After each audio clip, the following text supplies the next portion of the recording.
आज की वीडियो में लेके आया हूँ डीएफएस की approval 50% pension to SBI staff, SBI retirees के बारे में। जो मिनिस्ट्री ऑफ फाइनेंस की जो अप्रूवल आई है वो प्रोस्पेक्टिव डेट से है, करंट डेट से होनी है। 10/11/2023 का अप्रूवल है और उसके बाद जो लेटर लेट मिला है, मैं आज उसका लेटर भी पढ़ के सुनाता हूँ। तो उसके बाद उन्होंने क्या करा है ये आज हम डिस्कस करते हैं। देखिए, कोर्ट का ऑर्डर ही कह रहा है कि ये करंट डेट से है, प्रोस्पेक्टिव रिट्रोस्पेक्टिव डेट कोर्ट ने नहीं कही है। जो कोर्ट का डिसीजन जजमेंट वेबसाइट के ऊपर अपडेट हुई है, मैंने पहली वीडियो में शेयर करा है। 12,000 से ऊपर व्यूअर्स ने उसको देख लिया है और उसके ऊपर कमेंट्स भी काफ़ी अच्छे आए हैं। तो ये क्लियर हो गया था कि फैसले से कि बैक डेट से नहीं मिलेगी, ये करंट डेट से। इसलिए मैंने बोला है कि जो चार्ट बनाया है रिटायरीज ऑर्गेनाइजेशंस ने, जो एरिया निकाला है 6-6 लाख का, वो सारा ही गलत है। चार्ट में जो इंक्रीज़ दिखाई है 2012 से 17 वालों के लिए 861 रुपये, वो भी गलत है, क्योंकि इससे पहले भी बीपीएस 6th बीपीएस और 7th बीपीएस में कुछ इनको डिफरेंस पे हो चुका है। और दूसरी बात यह है कि जो स्केल 2 ऑफिसर है वो स्केल 1 तक का बेसिक पे तक वो 50% ही ले रहा है, और ये 13-14% एम्प्लॉइज़ ही हैं और सारे के सारे नहीं हैं। इसलिए 6,000 करोड़ का जो खर्चा बताया गया वो भी गलत है। तो मैंने जो रफली बताया था वीडियो में 1500 से 2000 तक हो सकता है इंक्रीज़, इससे ज़्यादा नहीं है।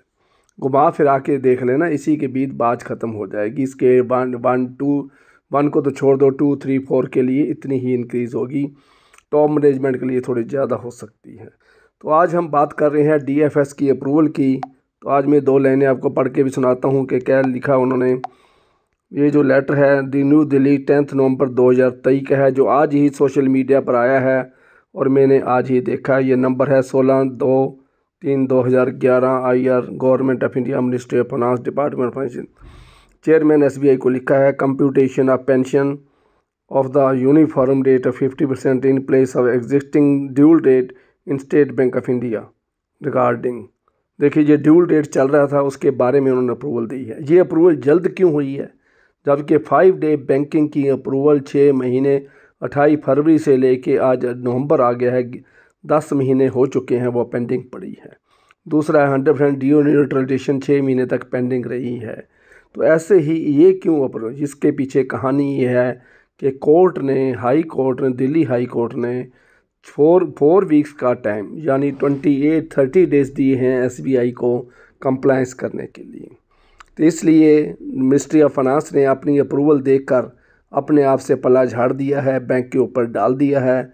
और बैंक इसके बाद बोर्ड बिठाएगा, मैनेजमेंट का एक बोर्ड बैठेगा और बोर्ड ही डिसाइड करेगा कोर्ट का डिसीजन का क्या मतलब है, फाइनेंस मिनिस्ट्री की अप्रूवल का क्या मतलब है और इसका क्या मीनिंग है और कहाँ से किस डेट से ये शुरू करना है।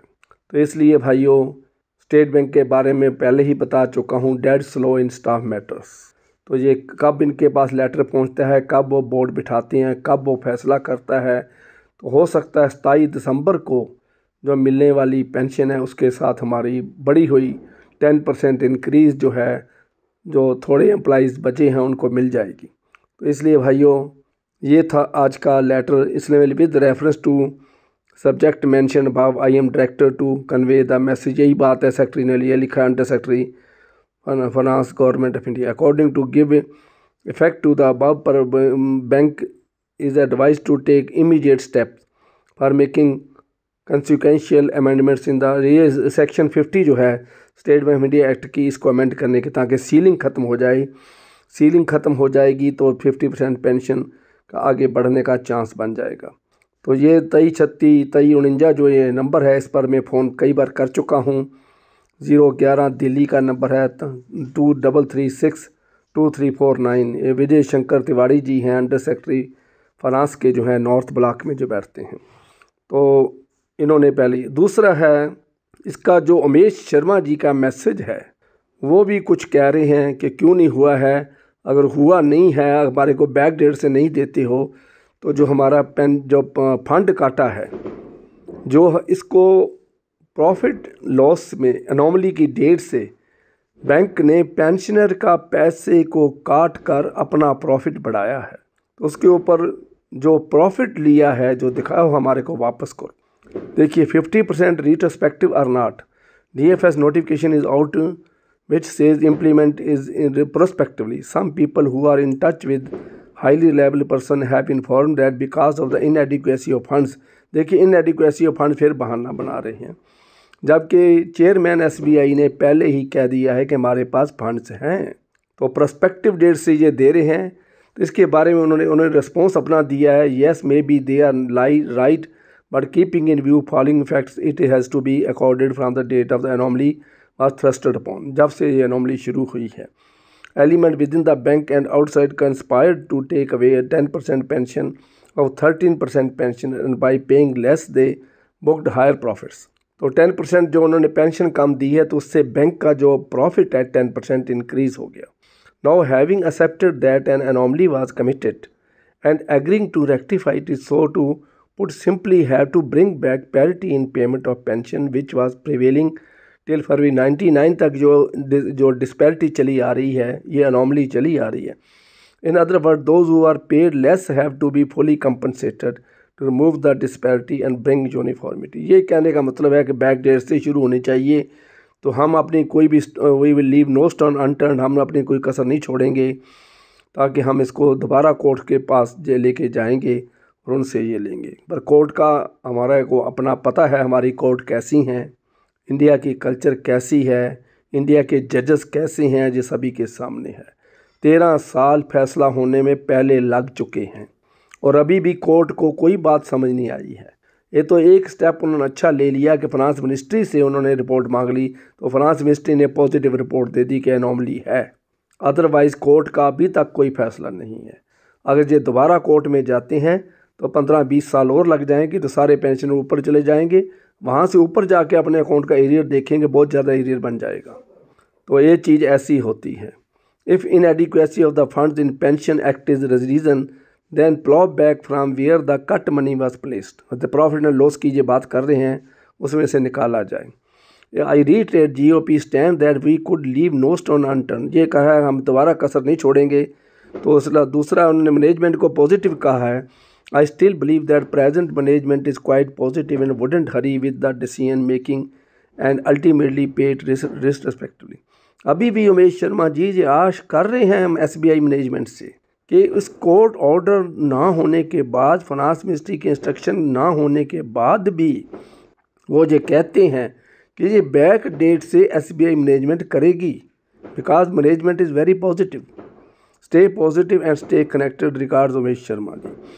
तो ये 14/11 का आज की डेट का है। तो इसमें ये सारा कुछ आप समझ गए हैं क्या होने वाला है। तो ये हफ्ते के अंदर, 2 हफ्ते के अंदर ये भी क्लियर हो जाएगा, बैंक का सर्कुलर आ जाएगा तो सारा कुछ क्लियर हो जाएगा। जिनको लोगों को भ्रम है, वहम है, वो निकल भी जाएगा।